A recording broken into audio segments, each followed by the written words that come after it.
राना सनाउल्लाह ने वज़ीर-ए-आला पंजाब को chief minister house में सीज करने की धमकी दे दी। बोले इनसे प्रोटोकॉल वापस ले लिया जाएगा और गवर्नर नए चीफ मिनिस्टर की वोटिंग के लिए नोटिफिकेशन जारी करेंगे।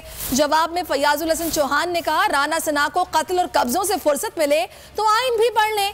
इजलास जारी हो तो गवर्नर एतमाद के वोट के लिए इजलास का नहीं कह सकता।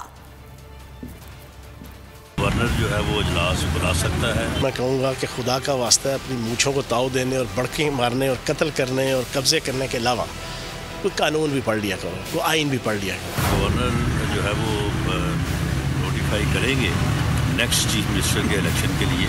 आइन के अंदर लिखा है कि गवर्नर ने जब भी एतमाद का वोट हासिल करने का वज़ीर-ए-आला को कहना है, उसके लिए स्पेशल इजलास समन करना है, स्पेशल इजलास बुलाना है। अगर कल 4 बजे इजलास न हुआ और चीफ मिनिस्टर ने एतमाद का वोट ना लिया तो he will cease to be in the office of chief minister. पुराना जो इन्होंने जो कर लिया वो बुज़दार साहब शरीफ आदमी थे।